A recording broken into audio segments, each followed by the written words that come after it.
Assalamualaikum warahmatullahi wabarakatuh. Selamat datang di channel Bimbel Pena Pelajar Bimbel Daring ala YouTube.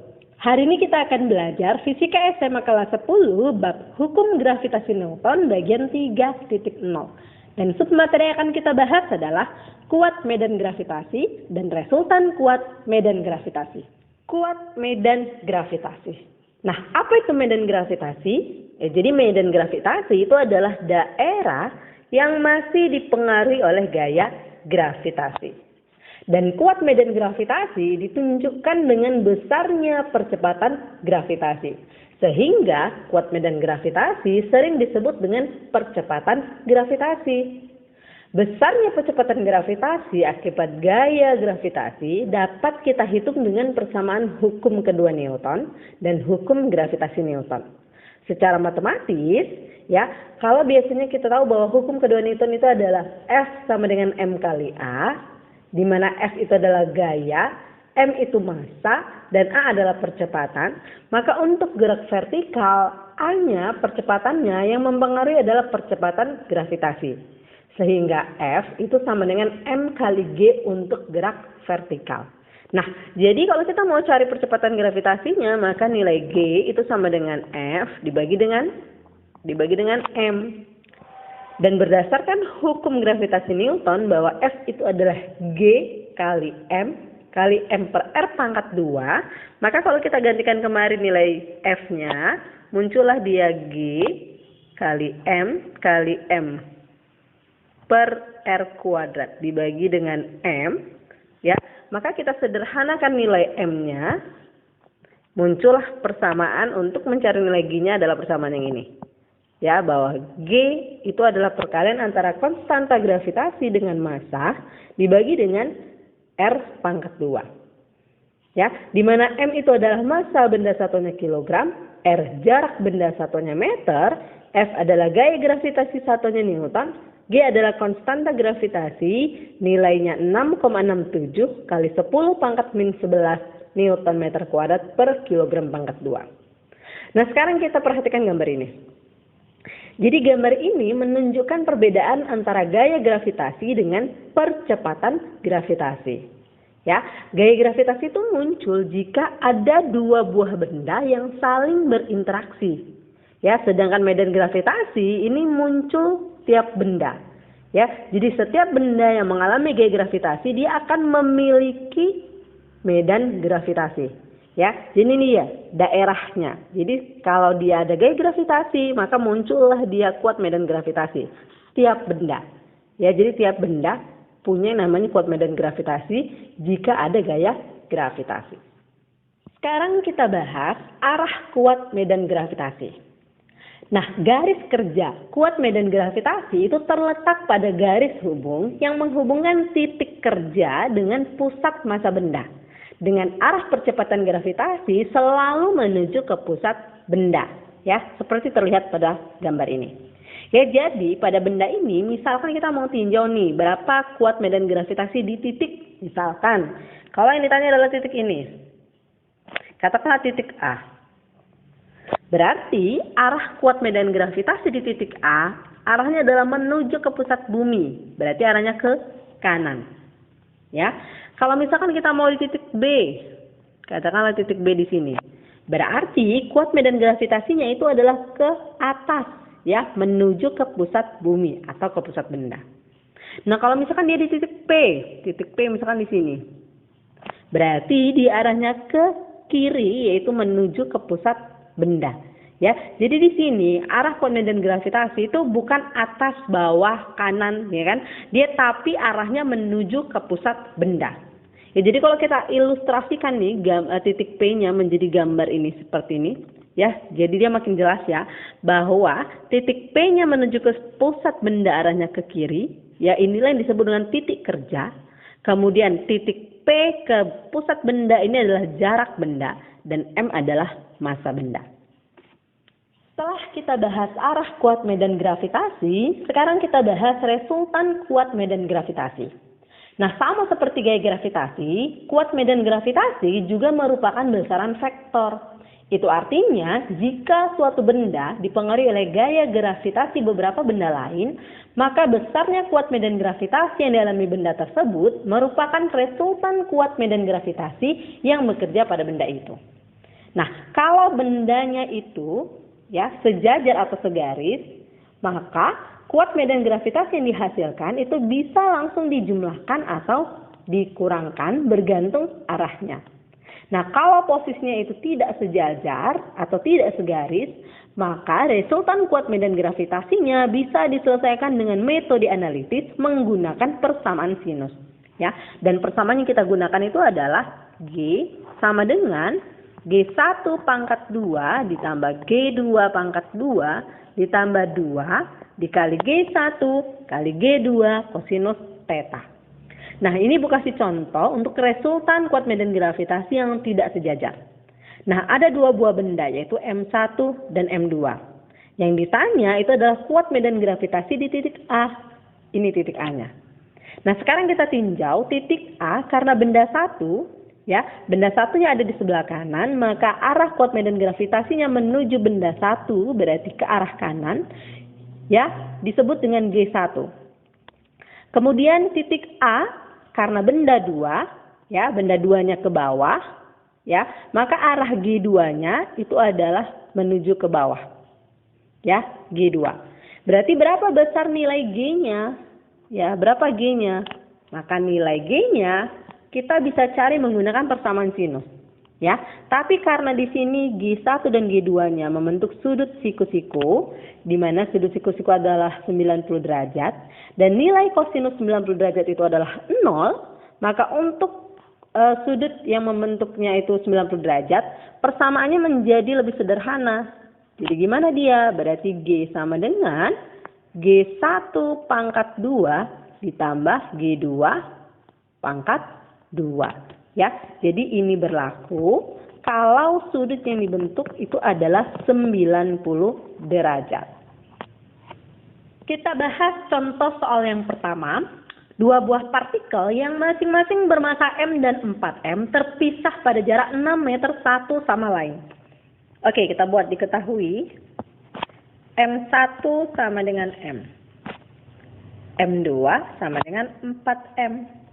Terpisah berarti R-nya adalah 6 meter. Oke, yang ditanya, tentukan letak titik P dari partikel yang bermassa M. Oke, partikel bermassa M adalah M1. Berarti yang ditanya adalah R1 agar kuat medan gravitasi di titik P sama dengan 0. Oke, sekarang kita jawab.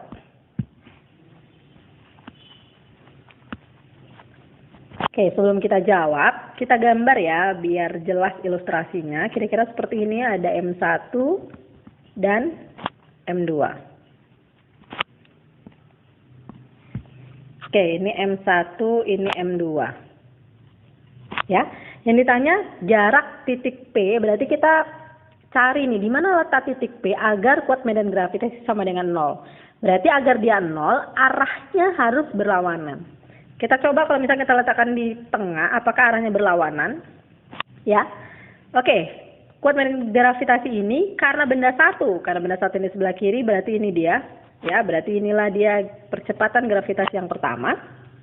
Kemudian karena benda 2, nah benda 2 ini sebelah kanan, berarti masuknya dia ke arah kanan, inilah dia percepatan gravitasi karena benda 2. Oke? Berlawanan? Iya, pas ya berlawanan. Berarti letak titik P yang ditentukan itu adalah di tengah, sudah pas. Sekarang kita cari jaraknya. Nah, jarak titik P ke benda 1 ini adalah R1, ya. Ini adalah R1. Jarak titik P ke benda 2 adalah R2. Oke, R1 ini yang ditanya, kita misalkan aja dengan X, ya. Karena jarak benda 1 dan benda 2 ini adalah 6 meter, dan jarak titik P ke benda 1 adalah X, berarti R2-nya ini adalah 6 dikurang dengan X. Ya, sekarang kita buat persamaannya, berarti G di titik P ini adalah yang ke kanan. G2 berarti percepatan gravitasi benda 2 kurang G yang pertama. Nah, karena G di titik P sama dengan 0, ya, berarti persamaannya menjadi, ya, ini kita pindahkan jadinya G1 sama dengan G2. Sekarang kita masukkan nilainya. Ya, persamaannya berarti GM per R1 kuadrat sama dengan GM per R2 pangkat 2. Sederhanakan yang bisa, berarti G-nya selesai. Ya, tinggal M-nya. Ya, di sini M-nya, ini M1 ya, ini M2. M1 berapa nilainya? M1-nya M.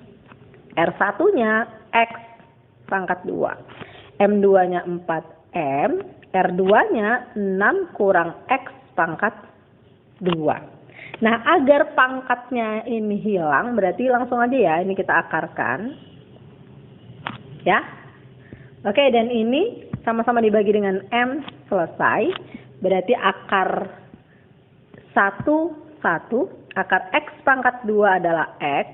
Akar 4, 2. Akar 6 kurang X pangkat 2 adalah 6 kurang X. Ya, baru kita kalikan silang. Ya, berarti 2 kali X. 2X sama dengan 6 kurang X kali 1 berarti 6 kurang X. Oke, ini negatif ke seberang jadi positif. Berarti 3X sama dengan 6. Berarti X sama dengan 6 dibagi dengan 3. Berarti X sama dengan 2 meter. Ya, berarti yang ditanya jaraknya ke titik P dari benda 1 itu adalah 2 meter. Bagaimana dengan contoh soalnya? Paham ya? Kalau Anda masih belum paham, silakan tanyakan di kolom komentar. Kalau sudah paham, silakan uji pemahaman Anda dengan latihan yang pertama. Kita lanjutkan ke sub materi kita yang terakhir, yaitu faktor pengaruh kuat medan gravitasi. Jadi, percepatan akibat gravitasi itu tidak bergantung pada bentuk, ukuran, sifat, dan massa benda yang ditarik. Tetapi bergantung pada ketinggian, kedalaman, dan letak lintang. Dan faktor pengaruh yang akan kita bahas kali ini adalah faktor ketinggian. Jadi persamaan yang tadi udah kita bahas yaitu G sama dengan GM per R pangkat 2 itu berlaku saat benda berada tepat di permukaan bumi. Sedangkan saat benda pada ketinggian H dari permukaan bumi, persamaan yang kita gunakan ini sedikit berbeda. Hanya kita tambah H yang diukur dari permukaan bumi. Ya, jadi persamaannya menjadi G sama dengan GM per R tambah H pangkat 2. Ingat ya, H ini diukur dari permukaan bumi. Sedangkan R ini adalah dari pusat bumi menuju ke permukaan bumi. Ya, tepat di permukaan bumi. Nah, kalau seandainya ditanya adalah perbandingan percepatan gravitasi, katakanlah percepatan G di titik A dan G di titik B, maka persamaan yang bisa kita gunakan adalah ya GA banding G di titik B ini sama dengan, nah posisi A tepat di permukaan bumi, berarti persamaan yang kita gunakan tanpa H, ya, berarti kita buat GM per R pangkat 2 dibagi dengan yang posisi B ada H dari permukaan bumi, berarti kita gunakan adalah GM per R tambah H pangkat 2. Oke, sekarang kita sederhanakan yang bisa kita sederhanakan ya, berarti GA per GB sama dengan, ini kita buat dulu lebih sederhana ya bentuknya. Tanda bagi ini berubah jadi kali, syaratnya dibalik ya, berarti R tambah H pangkat 2 dibagi dengan GM. Oke, yang bisa kita sederhanakan, berarti ini GM-nya selesai. Berarti kalau kita membandingkan persamaan percepatan gravitasi di permukaan dan pada ketinggian H dari permukaan bumi, persamaan yang bisa kita gunakan adalah R tambah H pangkat 2 dibagi dengan R pangkat 2. Ya, ini kalau yang ditanya adalah perbandingan ya dari permukaan bumi yang tepat di permukaan bumi dengan dari H dari permukaan bumi. Agar Anda lebih paham, sekarang kita bahas contoh soal yang kedua. Titik A, B, dan C terletak dalam medan gravitasi bumi seperti pada gambar. Diketahui M adalah massa bumi, R adalah jari-jari bumi. Kuat medan gravitasi di titik A sama dengan G, tentukan perbandingan kuat medan gravitasi di titik A dan titik C. Oke, acuannya adalah perbandingan antara titik A dan C. Berarti kita perhatikan, adakah H dari titik A? Dari permukaan bumi? Nggak ada ya. Berarti H pada posisi C ada? ada. Berapa nilainya? 2R. Ya, dan yang ditanya adalah perbandingan kuat medan gravitasi di titik A terhadap kuat medan gravitasi di titik C. Ya, sekarang kita jawab. Oke. Kalau sebelumnya Ibu udah bahas cara mendapatkan persamaan perbandingan antara kuat medan gravitasi di titik A dan pada titik H dari permukaan bumi, sekarang Ibu mau kasih kalian langsung persamaan umumnya, yaitu GM dibagi dengan R pangkat 2 kalau tanpa H, dan sedangkan kalau adanya tinggal kita buat R tambah H pangkat 2. Nah, karena di soal ini dikasih tahu hanya H dan G, berarti hanya jarak dan percepatan gravitasi, berarti yang kita tinjau juga hanya ini. Di mana G dan R jaraknya adalah berbanding terbalik. Ya, berarti kalau berbanding terbalik kita mau buat GA banding GC, ya, berarti RA-nya berada di bawah, ya, dan RA tanpa H. Sedangkan G pada posisi C, karena dia ada ketinggian dan dia berbanding terbalik, berarti dia letaknya di atas. Oke, sekarang kita masukkan nilainya. R jari-jari bumi adalah R, HC-nya 2R, RA-nya itu adalah R pangkat 2. Oke, berarti GA banding GC ini adalah 3R dibagi dengan R pangkat 2. Nih, selesai. Berarti GA banding GC 3 pangkat 2, 9, 1 pangkat 2, 1. Berarti nilai perbandingan antara GA terhadap GC adalah 9 banding 1. Tuntas sudah pembahasan kita hari ini. Semoga Ananda paham dengan apa yang telah Ibu jelaskan. Kalau masih ada yang belum paham, silakan tanyakan di kolom komentar. Kalau sudah paham, silakan uji pemahaman Ananda dengan latihan yang kedua. Selamat mengerjakan. Sampai jumpa di video kita berikutnya. Wassalamualaikum warahmatullahi wabarakatuh.